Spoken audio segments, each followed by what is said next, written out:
Welcome back, Team Forever, back again with another video, and today I decided to review Royal Rumble 2018. I just got done watching this show about 2 hours ago, or maybe an hour and a half ago, and I gotta say it was a pretty good show to me. I thought the main event could have been better. They decided to end the show with the women's Royal Rumble, and I thought it was good, but it wasn't like as good as it could have been, or as like how my hopes were probably a little bit too high. But it was still a good match. But I think they should have ended it with the men's match, in my opinion. Even with spoiler alert, Ronda Rousey coming out, I feel like the men's match probably should have been the main event. But let's get started with the review. So, surprisingly, the first match on this show was the WWE Championship match. AJ Styles versus Sami Zayn and Kevin Owens. And I gotta say, while I was watching this whole show, I didn't really get a chance to listen to the commentary because I was watching it with a group of friends or family. So I didn't hear the commentary at all. So, but I mean, that shouldn't really affect them. I mean, it affects the match, but not by much. This match was pretty good from what I saw, and there's not much to say about it except the ending was a little bit controversial, I guess. AJ Styles was going for. And one thing I can say is there wasn't a moment inside this match where I actually thought AJ Styles was going to lose. I guess that's worth mentioning.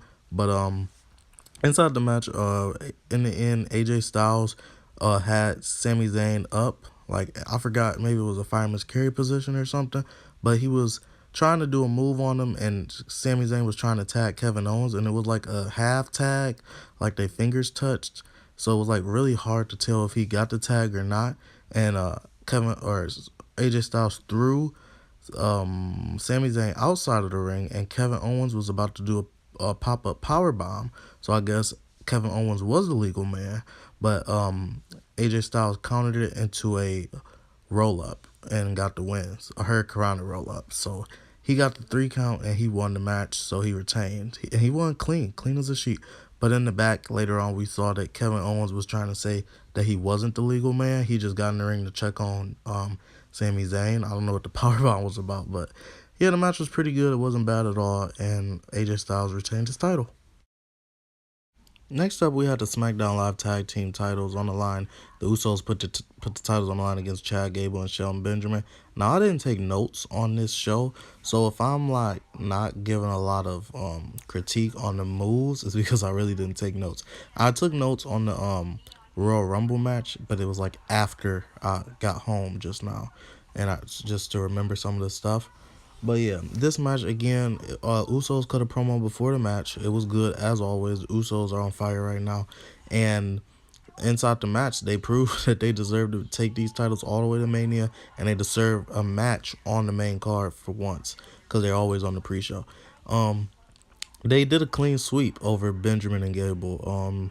The first pinfall came after a double super kick to Gable, I believe. I'm not sure, but I think it was Gable. He did a double super kick, and they got the win off of that. And then the second fall came. Shelton Benjamin took one of the Usos out the ring and power bombed him against the post or something like that, I think, or electric chair on the ground. So it was one Uso in the ring against both Chad Gable and Shelton Benjamin, and they put they were setting the Uso up for their tag team finisher that they do, and as Chad Gable was on the top rope to jump on the guy on the Uso rolled up Shelton Benjamin and got the 3 count, so he retained in a sweep. And the fall came not that long after the first fall. So yeah, it was a sweep, and they lost clean twice. So hopefully the Usos can move on to maybe the Bludgeon Brothers and continue their reign as tag team champions. Next up, we had the men's Royal Rumble match, but I'm going to talk about the 2 Royal Rumble matches last, so I'm just going to skip ahead to the next match, which would be the Raw Tag Team titles. Seth Rollins and Jayson put their titles on the line against The Bar, Sheamus and Cesaro.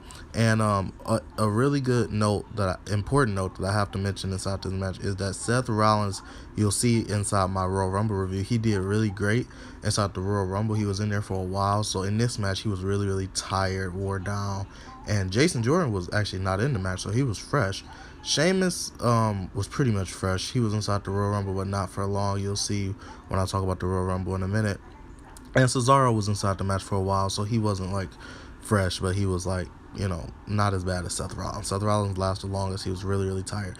But anyway, the match starts. Seth Rollins starts the match, and it's going fine. Like, we've seen this match 1,000 times, so many times. So the match is always good.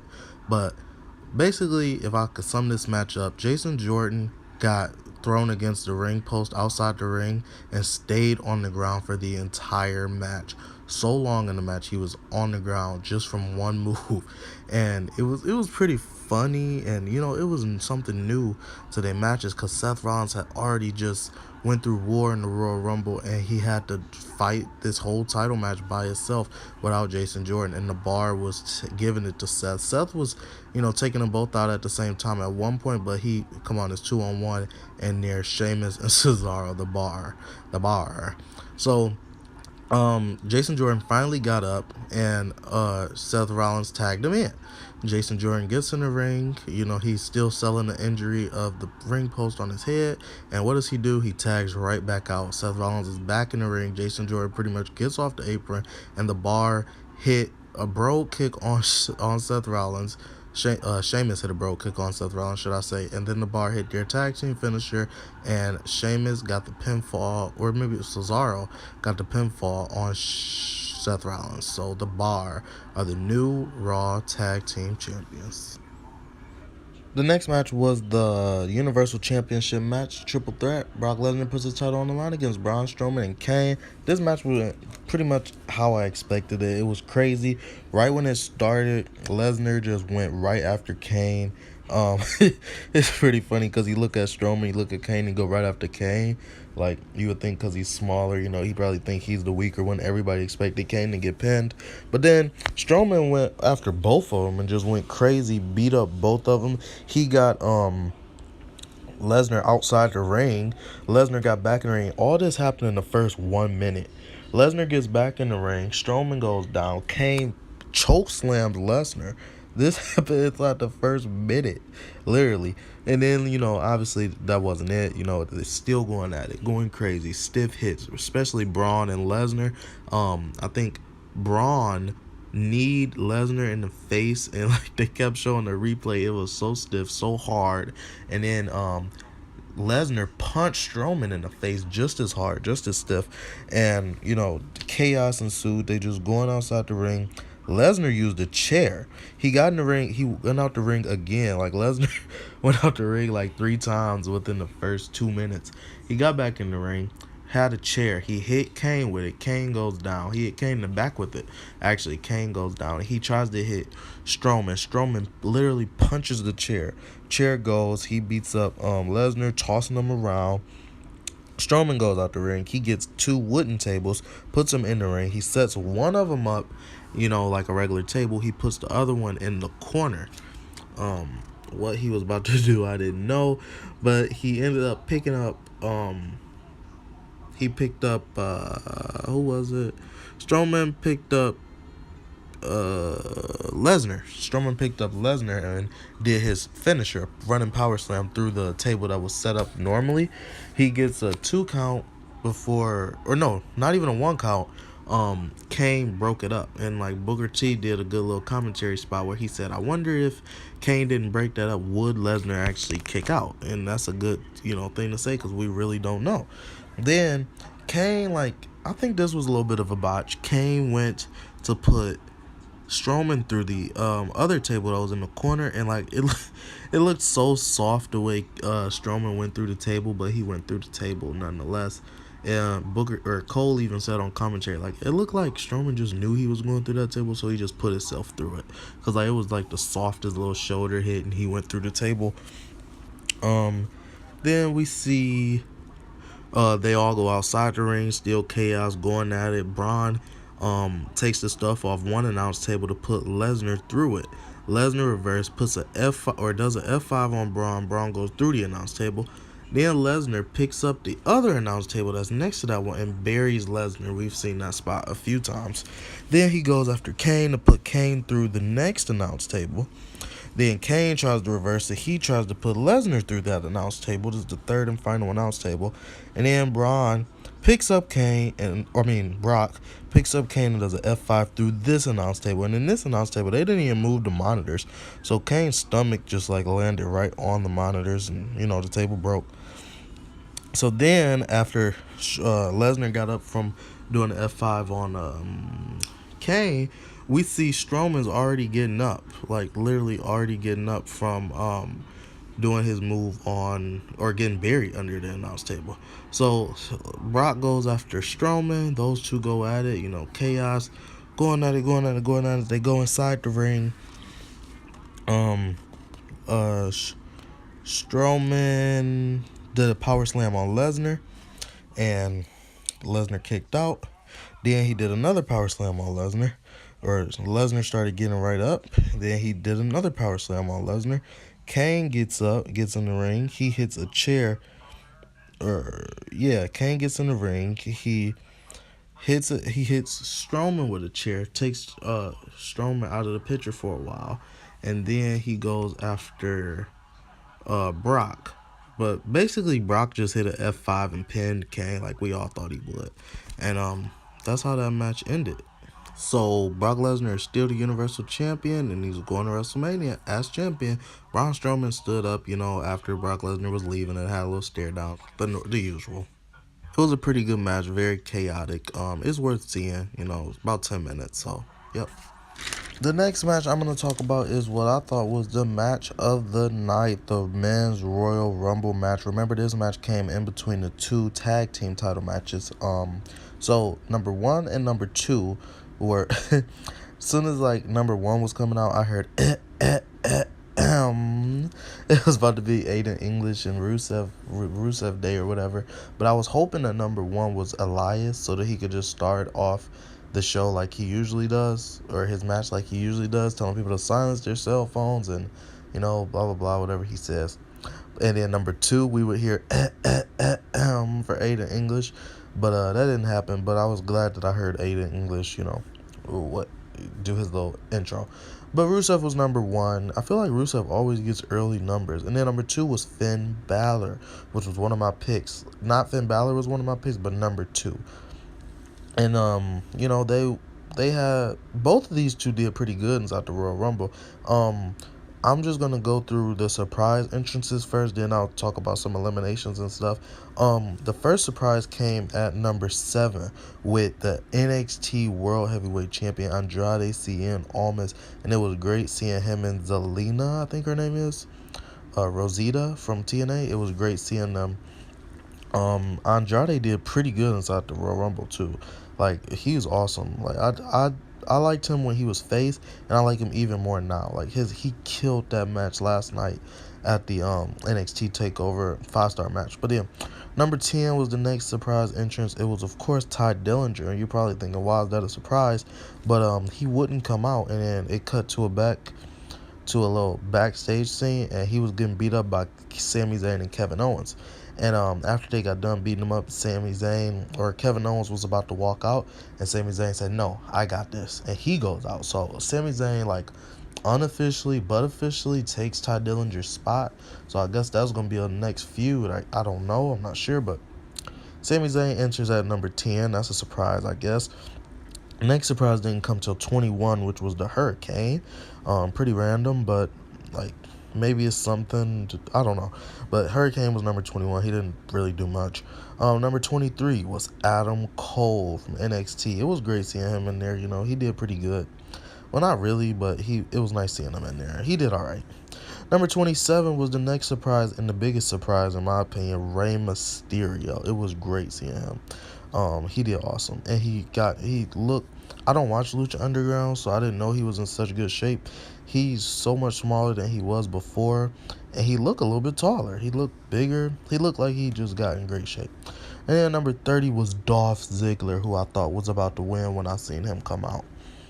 But I'll talk about some eliminations. Balor, who came out as number 1, he lasted all the way to the end, so he was inside the final 4. Rusev was eliminated by Matt Hardy and Bray Wyatt. Bray Wyatt and Matt Hardy worked together inside the Royal Rumble, which I was surprised about because of considering a feud. But then they ended up eliminating each other. And when I say eliminating each other, I don't mean one got eliminated by one and then the other one came back and eliminated them. No, they literally fought in the middle of the ring all the way to the outside the ring over the top rope. So that was crazy. Baron Corbin. Oh my gosh. I forgot what number he entered, but whatever number he entered, he is becoming my Dolph Ziggler. A lot of people liked Dolph Ziggler back in the day. I thought he was just a loser. He just lost everything, and I disliked him. You know, the way he's booked, like, yeah, he having good matches, but he's a loser. He just constantly loses. I can't get behind you. And Baron Corbin is becoming that. I think he was like the second or third person out of the match. He just was eliminated so simple. And when he was eliminated, it was only two people in the ring, and that's Balor and Rusev. He hit End of Days on the floor on Rusev, and then he beat up Finn Balor. So then the next person to come out was Elias, who did his little stick in the middle of the ring. And I forget who came out. I think it was it was Heath Slater. Heath Slater came out and Baron Corbin beat up Heath Slater. So Heath Slater still couldn't get in the ring. So Elias had a little bit of time in the ring by himself where he could talk, do his little stick.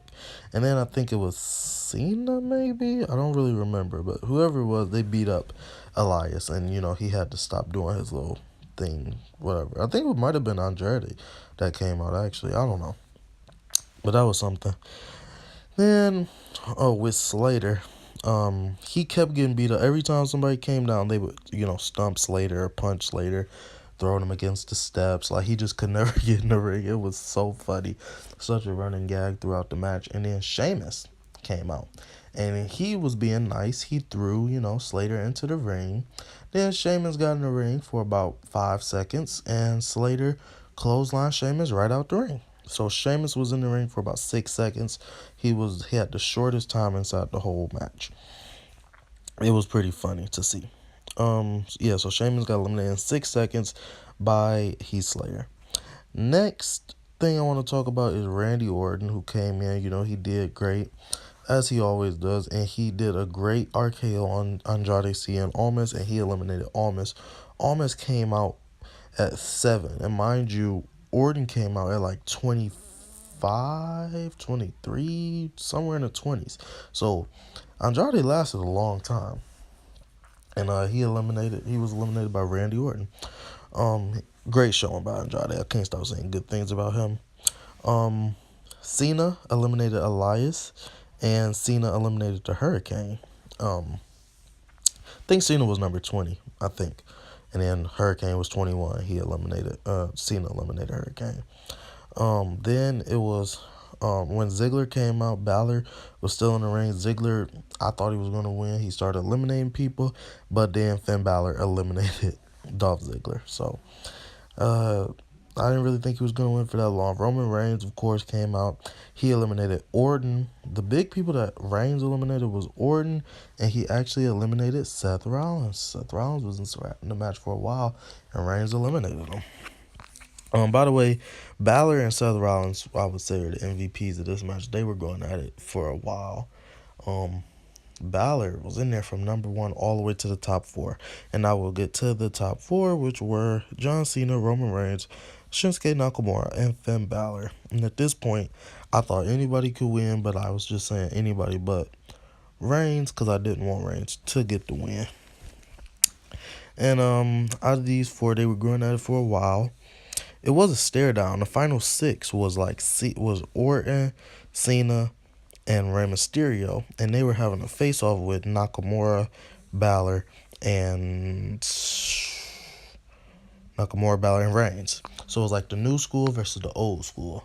And I forget how they got out, but Rey Mysterio got eliminated, I think by Balor maybe, and Orton got out, Orton got out by Reigns. So at the final 4, they went at it for a while, and then eventually Balor got out by Cena.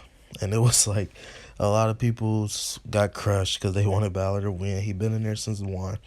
So then it was Cena, Nakamura, and Reigns. Nakamura eliminated Cena with a Kinshasa. And then it was Reigns and Nakamura. And these are the most picked people, like, since the Rumble's been announced. And Nakamura actually won. And I wanted him to win, but I really thought Reigns would win because, I mean, it's Roman Reigns. But Nakamura got the win. And he came out number 14. Number 14. So he's the fifth man to win a Royal Rumble that entered in the teens. I learned that inside the match. But yeah, great match. And after the match, JoJo got in the ring, asked him who is he going to go against, Brock or AJ. And he said AJ. So main event of WrestleMania or headline for the WWE Championship, AJ Styles versus Shinsuke Nakamura.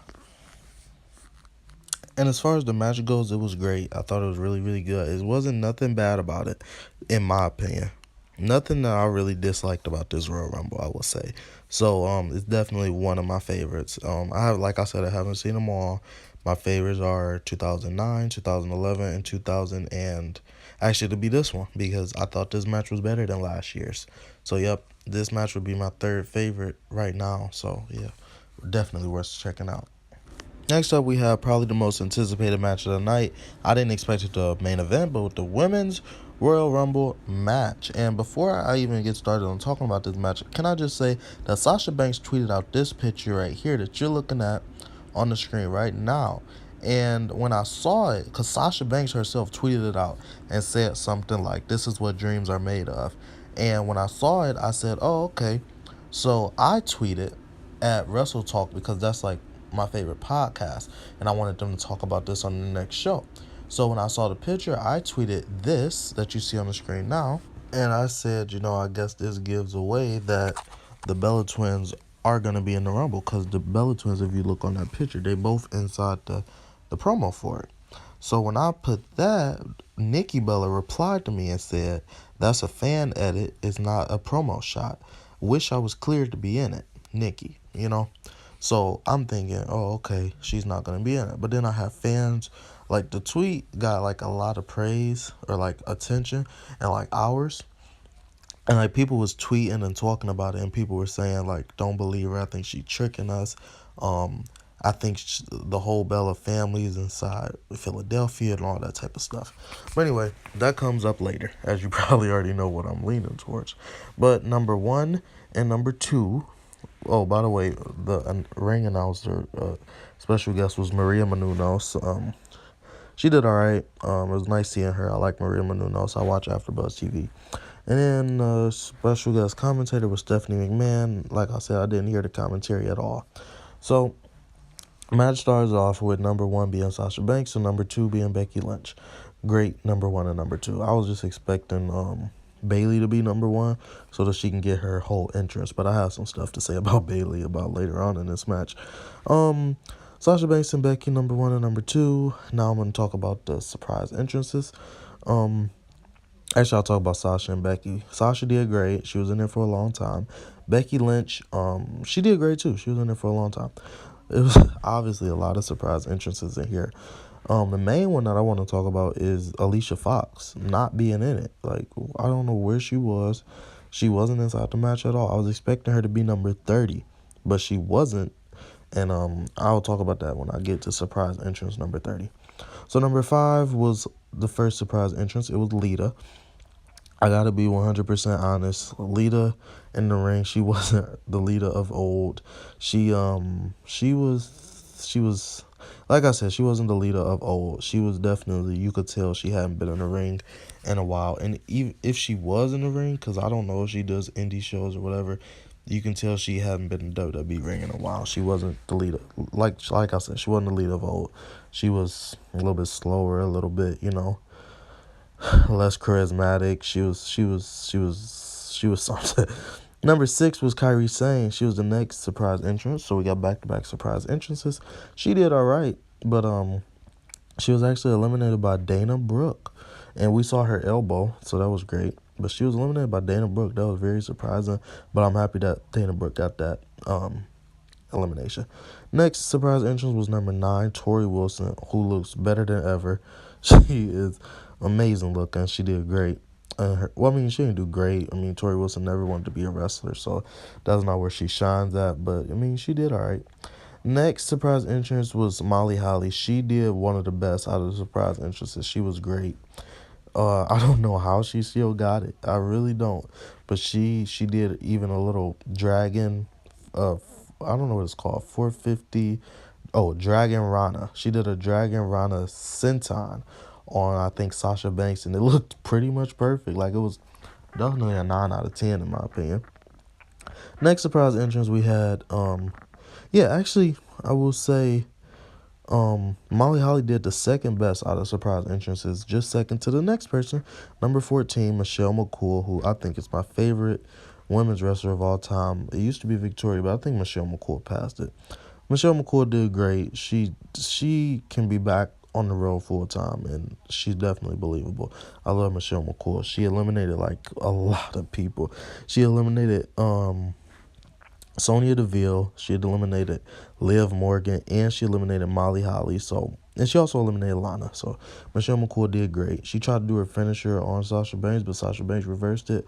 I was kind of upset because I wanted to see a faith breaker. But number 16 was Vicky Guerrero, which was awesome. She came out screaming, "Excuse me," over and over and over and over again. She gets in the ring yelling at people. Excuse me, it was pretty great. I can't wait to rewatch that. And then she eventually was eliminated by all the girls.